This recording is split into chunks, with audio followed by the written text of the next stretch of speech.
A proposal for voluntary private health insurance scheme may soon be available. Shinzo Abe talks about threats Japan faces. And anti-surveillance protests in Washington, D.C.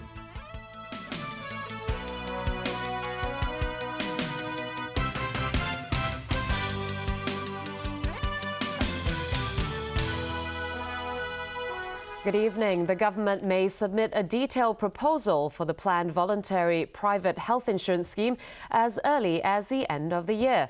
According to Secretary for Food and Health, Ko Wing-man, the government is considering setting a time limit for high-risk people to join the scheme. And the authorities will avoid giving financial support for the scheme without limits. To ease the pressure on public health services, the government has been planning to introduce a voluntary medical insurance scheme that will divert those who can afford it to the private sector. Secretary for Food and Health Ko Wing-man said today his team will present a detailed proposal of the health protection scheme to the Legislative Council in the next few months. The scheme will require guaranteed acceptance for applicants, including high-risk people such as the elderly or those with chronic illnesses who currently have a hard time getting companies to insure them. For this, a consultancy report released earlier suggested the government inject funds into a high-risk pool to share the cost with the insurers. The proposal would allow those who are at 3 times the risk of normal clients to be accepted within the first year of the scheme. A year later, an age ceiling may be added to limit the scheme to those aged 40 or below. Ko said this is because it will be taxpayers' money going into this high-risk pool, so it must be well controlled. The report also suggested the scheme set minimum coverage and benefit levels. Ko said insurance fees are expected to go up by about 10% if minimum requirements are set, so the government will consider introducing other incentives such as tax concessions to attract the middle class to use private healthcare. But a patients' rights advocate said high-risk patients will still face insurance fees several times more than normal clients. Tim Pang of the Society for Community Organization said the quality of public health care isn't far below that of the private sector, so it'll be difficult to divert patients to the private sector with the scheme. He said the government should reevaluate the scope of public health care services in the long run. Turning overseas now, Japanese Prime Minister Shinzo Abe reminded his country of the threats Japan faces from North Korea as he spoke to military cadets today. It comes as China reacted angrily yesterday to reports Japan is prepared to shoot down any Chinese drones which enter Japanese airspace. Clear sunny skies set the scene today for a military parade attended by none other than Japanese Prime Minister Shinzo Abe. Speaking to troops and spectators, Abe reminded people of the security threats Japan faced, most notably from North Korea and Pyongyang's nuclear weapon and ballistic missile program. But Japan could face problems from others, notably China. Yesterday, China reacted angrily to reports Abe had approved defense plans to shoot down unmanned Chinese drones if they entered Japanese airspace. Defense Ministry spokesman Geng Yangsheng warned Tokyo that shooting down a drone would be an act of war, adding that Beijing would take appropriate countermeasures.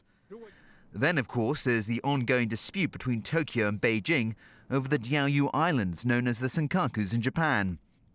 If that wasn't enough, Japan is also at odds with South Korea over a separate chain of islands. On Friday, Japan protested to South Korea for holding a military exercise on the disputed island cluster claimed by Tokyo but controlled by Seoul. Japan said a landing drill by South Korean Navy and Coast Guard on the islands, called Takeshima by Japan and Dokdo by South Korea, was a violation of Japanese sovereignty.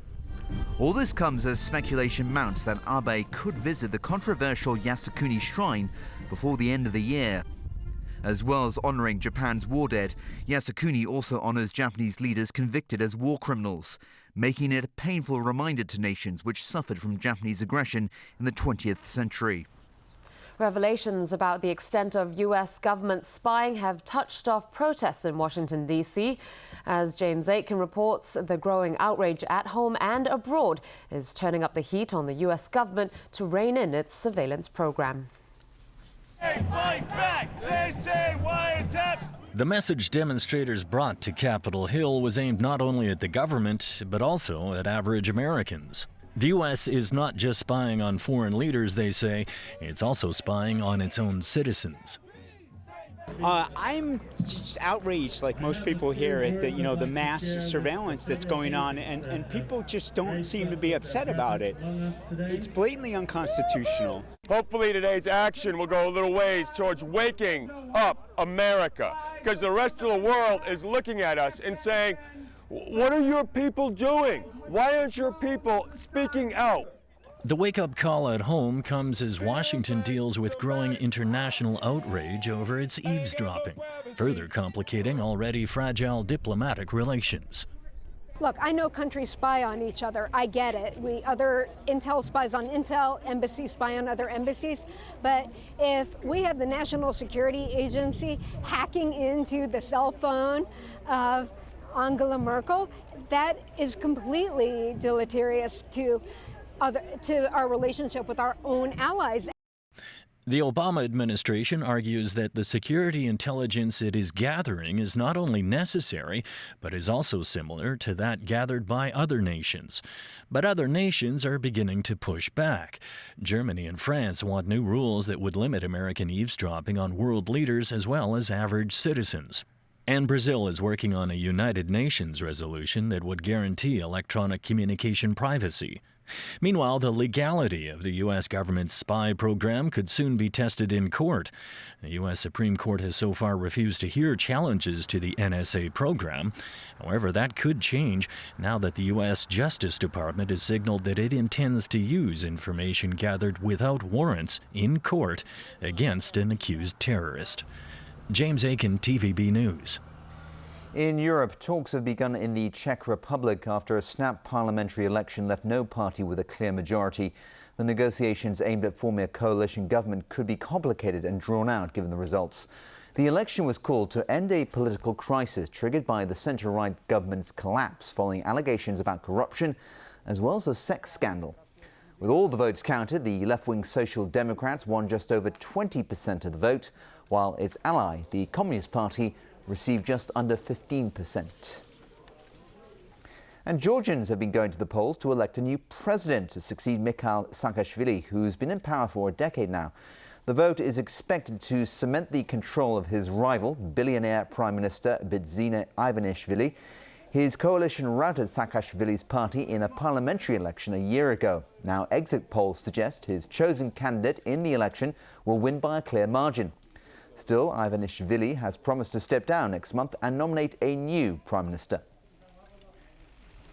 The legal team representing a Greek Roma couple who've been charged with abducting a little girl say they will fight to have her returned.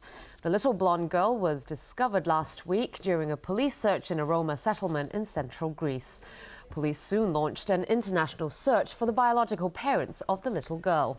The couple who had her, Eleftheria Dimopoulou and Christos Sali, claim the child was given to them by a Bulgarian woman. They've been charged with child abduction. DNA tests have since confirmed that Maria's biological parents are a Bulgarian Roma couple. Dozens of women in Saudi Arabia have been protesting against a driving ban from behind the wheel. Women demanding the right to drive have been posting online videos of themselves driving in a bid to ease restrictions on women in Saudi society. There is no specific law in the country preventing women from driving. However, women cannot obtain driver's licenses. The videos are enraging conservatives in the country.